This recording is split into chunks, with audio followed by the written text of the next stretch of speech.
Ali. And welcome to the first episode of the podcast, Why We Voyage. In today's episode, it will feature the Grandmaster Navigator Cesario Savalur and Chairman Mr. Chang. In this episode, they'll be discussing the legacies of navigation as well as the purpose of this specific trip from Palau to Taiwan. So stay tuned. In our language, Mesu is a fallen breadfruit. As you can see, the name in the back, it says Alingara Mesu. It's to show the beauty of fallen breadfruit. So, in our culture or in our custom, when the breadfruit knocked down by nature, and that's a fallen breadfruit, that anybody can collect for feed. You don't have to ask permission because it's a nature cost. You only ask permission if the fruit is still attached and is still on the tree. So it symbolizes that how the navigation skills should be shared, just like the beauty of the fallen breadfruit. Alingara Mesu was built in Hawaii and donated to my father in appreciation of what he has done to Hawaii and most likely the Pacific Islanders to share the skills of navigation that it's all over Pacific. What year was that? Then we started building this canoe in 2000. It was done in 2007. Then we sailed down with Hokulea. Hokulea escorting, so all the way down to Micronesia. Then this is the place we arrived in 2007 together with Hokulea. That's when Palau really take a step ahead of everybody to put the Micronesian Voyaging Society. For you personally, what do you think is your favorite thing about being a navigator and being on the boat? Being a navigator, hearing the stories of our elders and our navigators and our masters. What we have been taught is when you come on board a voyaging canoe, it doesn't matter, or a Micronesian canoe, the Polynesian canoe, we all become one family. We all support each other. There's nobody out there to assist you. It doesn't matter your nationality or Palawan, Chukis, Panapians, or Yapis. But once you step on the canoe, you are one family. The crew are the kids of the master navigator. Our mother will be the canoe. They will take you place to place, but it's really exciting because you get to see different cultures and observe. And some places it's really similar to ours.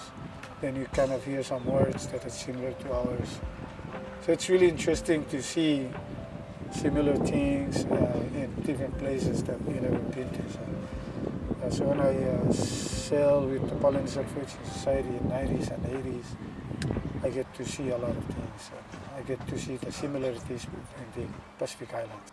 Why is it important to you continue the practice of navigating in today where we have engines and whatnot? There's nothing wrong with the modern technologies. I mean, it's really accurate. As you should understand, there were some incidents that happens that without the compass, without the GPS,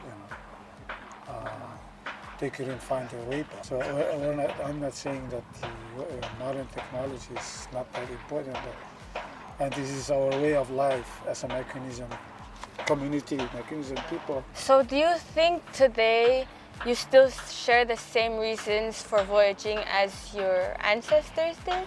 Yes, that's how my father went all the way to Hawaii to share the skills. Do you do it for the same reasons that they did? Reason is to bring, it's a survival skills for, as I said, it's a small island nation with a big ocean, and small typhoon that can destroy all your food. So you need to bring food to, especially our small islands, so about the same size as Kayangan. We need to be survived. So, and navigation is what we depend on. We have a very big ocean resources than land resources, and that's navigation as well. So there is an upcoming trip to Taiwan that will be April 20th. So what is the purpose of that trip? I believe, I believe it's just the cultural exchange between Palau and friendship between Palau and Thailand. We're now here with our next speaker. Mr. Chen, can you please introduce yourself and what is your role in this journey? 首先我先自我介绍一下，我是来自于台湾的台东县，那也是这一次航海主要的承办人。那我是台东县原住民族传统航海发展协会的理事长，我的名字叫做詹亚海夏曼。那这次代表台东县政府来帛琉这边举行这一次的传统航海。那我这次主要的航海对象是我们 MVS Micronesia Voyaging Society 的阿拉干努麦属。那透过这一艘船，然后我主要是想要说，海洋是我们南岛语民族共同的航路。那透过这次的航海，能够把我们重新的连接在一起。其实我这一次主要航海的目的是想说，透过这一次的航海。因为是阿拉干诺麦属的船长，也是领航员，他的名字叫 Cesar Siwalur， 他是非常的一直在肩负着把我们南岛语民族的传统航海技术，透过这次的航行跟教导，让在帛琉的学生跟船员一路的用实验的方式，从帛琉一路的航海到台湾。那我自己本身在这个旅程里面，这个航程里面是在做，除了是一个纪录片的一个记录这整个航程里面的记录航程以外，那另外一个就是说我也会去把这航程里面所有的风向、海流跟每天每个水手不同的那个心理状态或是生理状态来去做一个完整的记录。那也透过这次的记录，把我们这一次由帛琉到台湾的航程能够更完整。那也透过这一次，能够把台湾跟帛琉之间的关系能够更拉紧、紧密的连接在一起。那我也需要说，借由这一次的航海，也把我们台湾的原住民族过去遗忘的航海知识，透过这次重新的再建构在一起。这是我第一次参与阿拉干诺麦属的航行。那其实我第一次的长程航海是在2007年的时候，由印尼的苏拉威西岛一路的航行到那个马尼拉湾。那一次的航海也让我从那次体会出我们过去原本的航海民族的知识跟技术，应该是可以透过再一次的学习，让彼此之间能够更理解之后，重新的连接在一起。那所以我在那一次的航海之后，就把我的这个梦想一直持续的延续到3年前跟台东县政府在一个机会里面，透过我跟他们讨论说，是否有那个机会去借由航海来把我们台东县原住民族过去传统的知识重新的再复振建构起来。所以我跟他们讨论了3年之后，那终于在今年由台东县政府原民处把这个活动透过他们来去做行政的协助以及经费资助来去完成了这一次。那我们这次也非常感谢密克罗尼西亚航海协会，也就是 MVS 他们的理事主席跟所有的那个董事会的会员，他们都一致的非常赞同我们这次举行的这个活动，所以我非常感谢。再加上帛琉政府，他们也非常的支持我们这次的航行。那也包括说大概在去年年底的时候，去年12月份的时候，帛琉的文化部长尼赖他也到我们台东县跟拜会了我们台东的县长。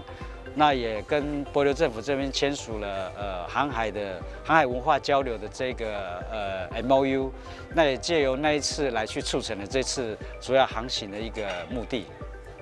这一次是我第一次跟阿拉干诺麦属合作跟航海，但是主要的领航员 Cesar Siwalur 是我早在第一次认识他是在2004年的时候的2004年的帛琉太平洋艺术节，那时候他是从雅浦航海来到帛琉去参加太平洋艺术节，他那时候驾的是一艘加瑞林群岛形式的航海独木舟。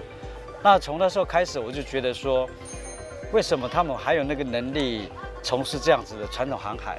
所以我就开始很认真的去思考说，或许有一天，台湾也能够跟这些岛屿民族一起学习，共同的拥有这个知识，再从知识里面慢慢的把。